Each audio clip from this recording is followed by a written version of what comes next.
Il y a quelques siècles, au Moyen Âge et avant, si cela s'est réellement produit bien sûr, la population générale de la Terre, principalement dans les sociétés occidentales, bien que cela se produisait également ailleurs, suivait et obéissait à ce que leurs leaders religieux leur dictaient.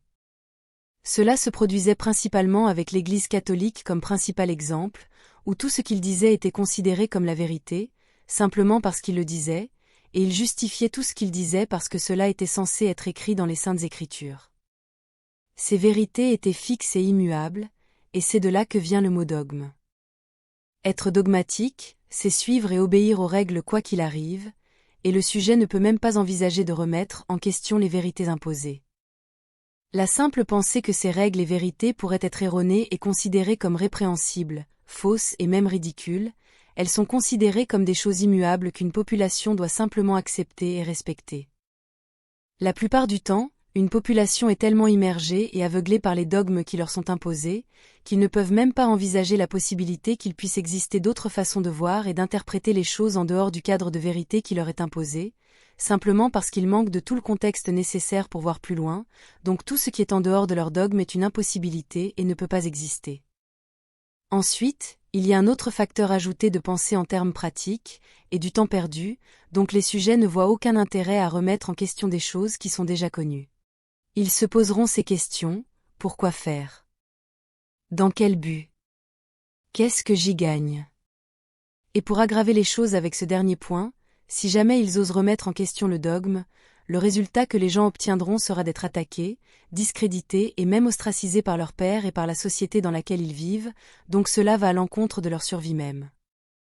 Ainsi, les gens en général, surtout ceux qui ont quelque chose à perdre, ne verront aucun intérêt et même le considéreront comme dangereux de remettre en question un dogme, et c'est encore une autre raison pour laquelle les gens sont maintenus dans la peur, afin qu'ils n'aient ni le temps ni l'intérêt de remettre en question quoi que ce soit. Pour pouvoir analyser quoi que ce soit, y compris le sujet d'aujourd'hui, nous devons supposer des choses sur la base de ce que nous considérons comme les meilleures informations dont nous disposons à tout moment.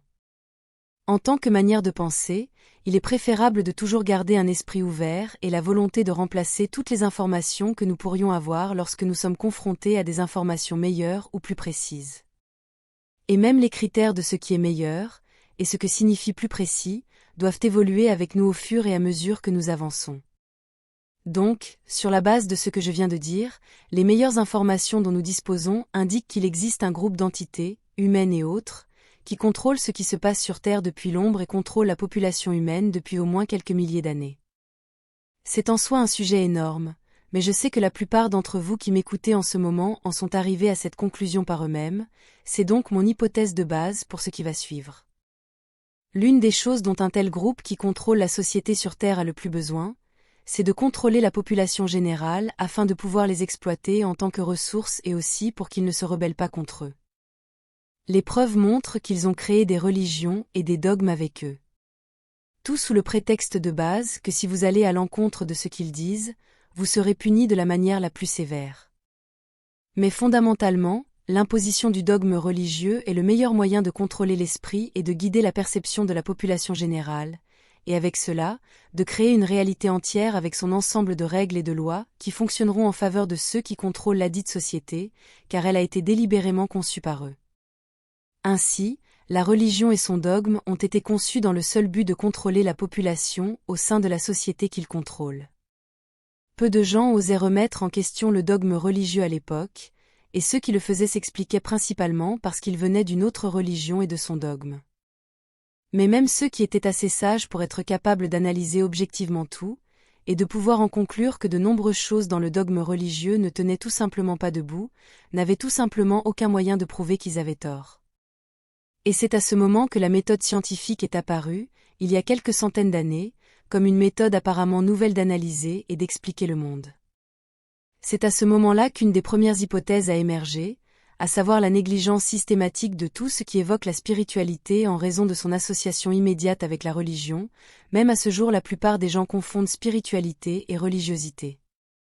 Cette dissociation avec tout ce qui est spirituel a contribué à faire émerger et à développer les concepts du matérialisme, et avec eux le principe de simplifier toute chose, de disséquer et de découper tout en petits morceaux afin d'essayer d'expliquer le tout. Tout cela dans le but d'expliquer tout ce qui était incertain. Cela conduit à une manière mécaniste d'interpréter et d'analyser tout ce qui est étudié. Cela signifie que la science humaine a une nette tendance à supposer que tout peut être expliqué en termes mécaniques. Il voit tout comme une machine qui fonctionne grâce à ses pièces, ne pensant qu'en termes de rouages et de leviers essentiellement, négligeant tout ce qui aurait un lien avec l'esprit. C'est à ce moment-là qu'il est facile pour nous de voir comment les contrôleurs de la société terrestre ont vu la nécessité de contrôler et de réguler la science pour qu'elle ne se retourne pas contre eux. Autrement dit, ils devaient réguler la science pour qu'elle ne révèle pas les mensonges et les astuces dont ils ont besoin pour contrôler les masses. Ainsi, la Kabbale, ou les contrôleurs ici sur Terre, ont commencé à enseigner la science, et pour cela ils ont développé le concept d'une université moderne, où ils pouvaient tout contrôler, conditionner et orienter la perception des nouvelles générations de scientifiques. Tout ce que j'ai dit signifie que la science sur Terre est fortement réglementée dans le but direct de maintenir et de diriger toutes ses réalisations, et de les garder sous leur surveillance et leur contrôle. Ce que nous voyons ici, très clairement je dois dire, c'est que la science sur Terre n'est rien de plus qu'une autre doctrine religieuse dogmatique. Elle est développée, réglementée et conçue avec le même objectif que toute autre religion dans le passé et le présent, c'est-à-dire contrôler la perception de la réalité, ce qui est possible et ce qui ne l'est pas, et entraver la capacité créative et les limites de la population en général. Les maintenir soumis, obéissants et dans la peur. Sur Terre, les gens supposent que si quelque chose est scientifique, alors c'est vrai et réel.